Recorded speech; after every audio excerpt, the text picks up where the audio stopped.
Good evening, Nova Nation, and welcome to this week's episode of Wildcat Watch Live. I'm Anthony DePadua. I'm Catherine Boyarski. I'm Matthew McCarthy. And I'm Bryn Garrity. This is a very exciting time of year for the Nova Nation. While the fall sports are wrapping up and getting to the part of the year where champions are made in the postseason, the winter sports are just getting started and the campus is at a buzz. I don't know about you guys, but I'm really excited for Nova's last game against Delaware at PPL Park. I'm going. I'm painting.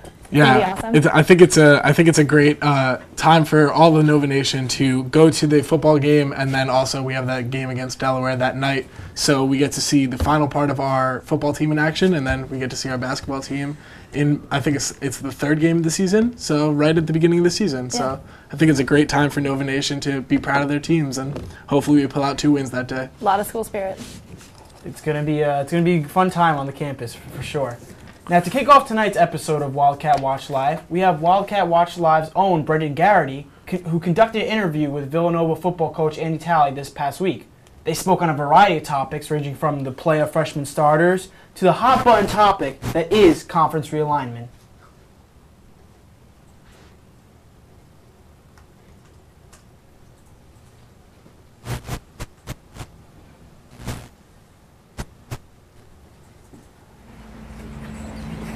Good afternoon, Nova Nation. I'm Brendan Garrity, joined with head coach Andy Talley of the Villanova football team. Coach, we really appreciate the time to come out and answer a few questions for VTV. So just to start, being as a young team this year, what would you say, how would you describe the team this year and overall work ethic and in terms of progression throughout the games? Well, this has been a rebuilding year for us for sure. Last year, losing some of the great players that we had, we anticipated it would be a rebuilding year. However, it's been more of a rebuilding year than I thought.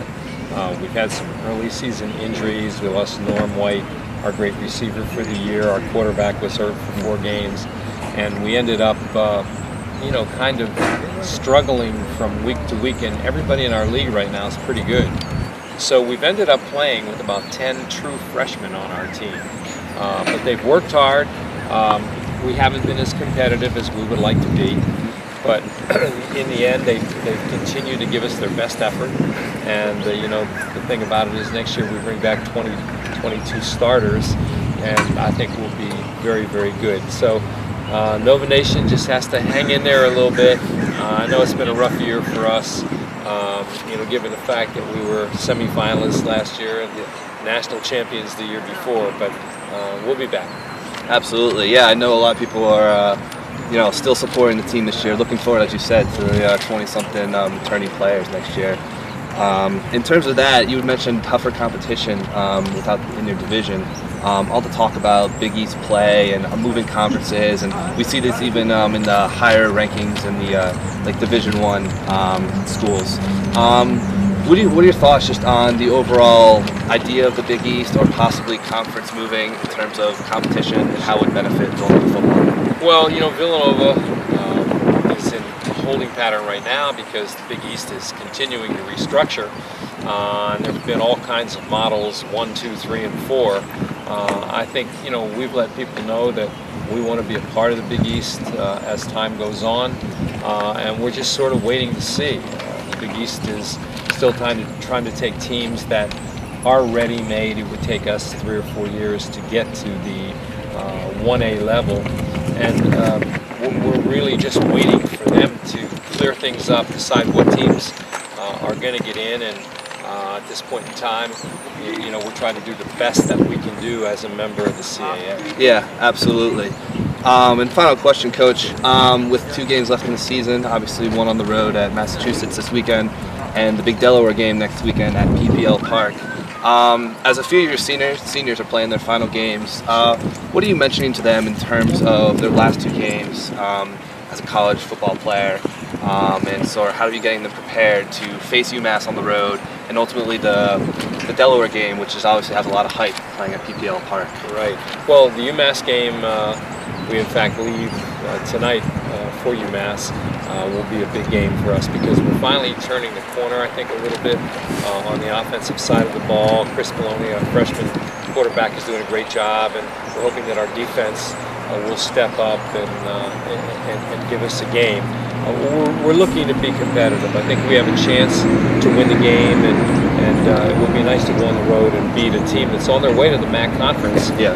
They've moved up to 73 scholarships this year, and I know they're excited about moving into the MAC. This is their last year in the CAA. And then the excitement we have at PP&L Park, we're hoping that the student body comes out and really supports that game.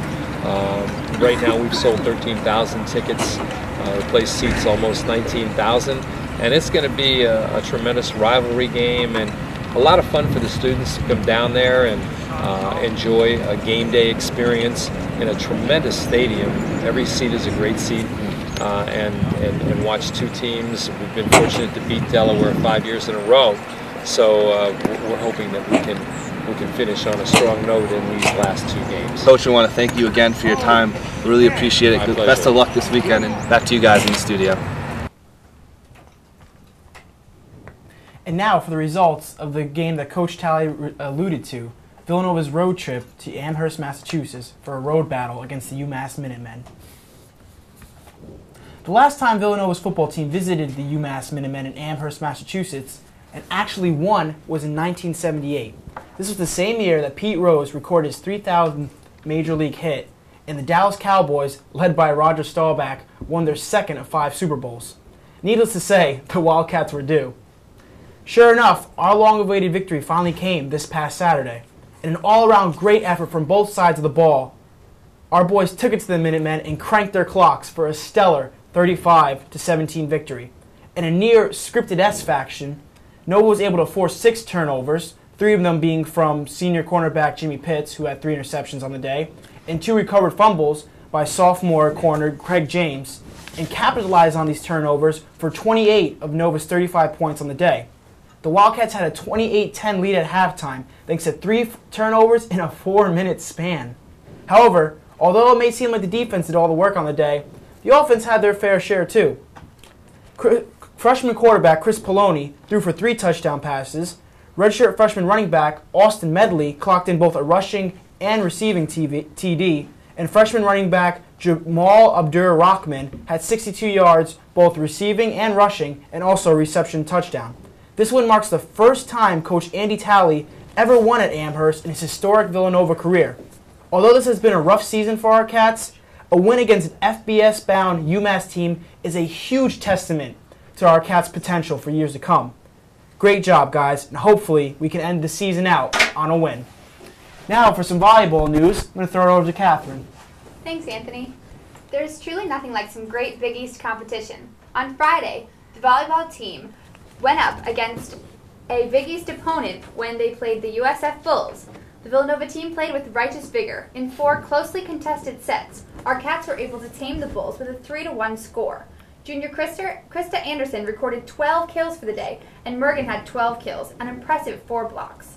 All the sets were highly contested, as each one was only decided by a difference of 5 points or less.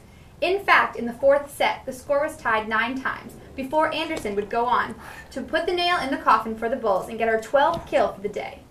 With a full head of steam, the Cats looked to continue their winning streak. The very next day, against a Florida Gulf Coast team.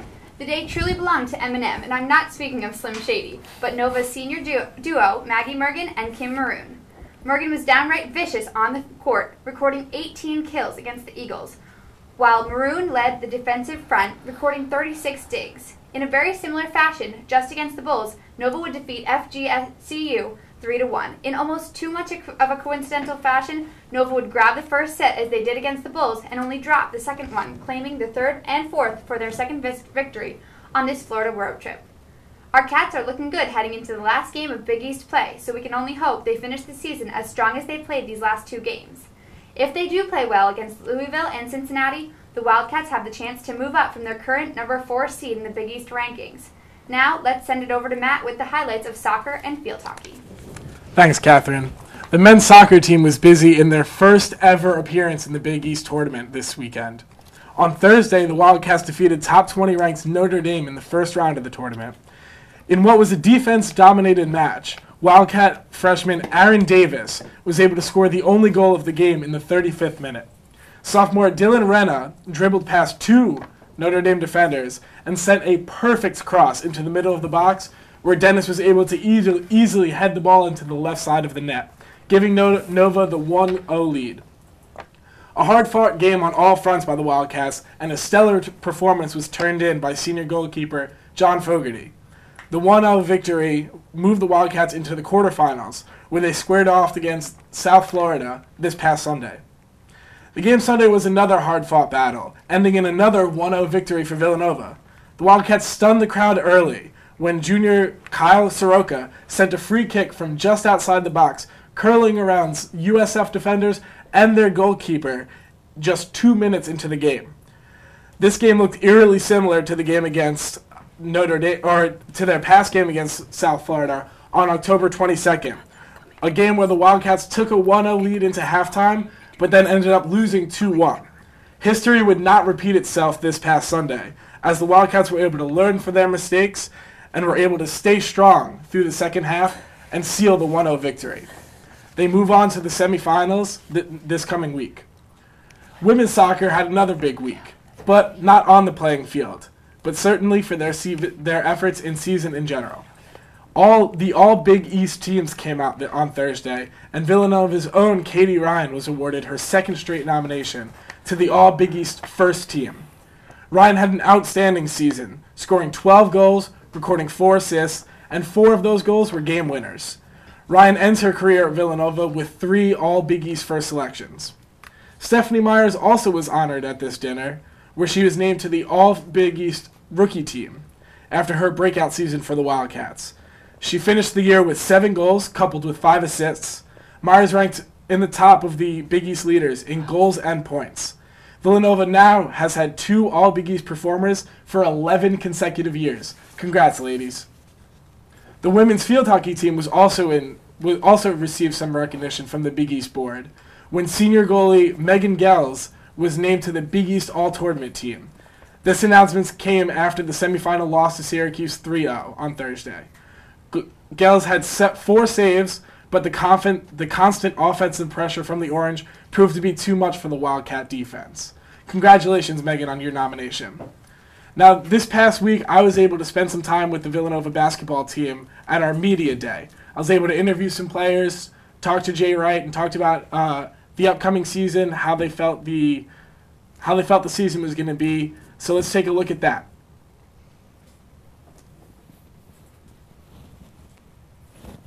I believe myself and the other 3 freshmen had been tremendous coming in, and just looking up to the older guys as far as Malik, Moof, Cheek, and Dallas. I know that they're juniors, but they are captains, so we just come in and try to follow their examples that they show us and do everything that's told. So. How do you see the team doing this year? I think we're going to be really good. I know we're kind of like the underdogs right now, but that's great for us, because we get to come in every game motivated and want to win. It's just great to have that feeling. How do you think the games that you guys played overseas helped you prepare for this season? Playing against a lot of pros over there, a lot of good players, basically brung us together, and now everybody knows each other's game, what we can build on, stuff like that. You guys were playing overseas before you came to school. How do you think that helped the team come together, whether or not that's going to help you in the long run? Honestly, the thing is, we like being around each other. I mean, a lot of teams might not have that. We actually enjoy each other's company.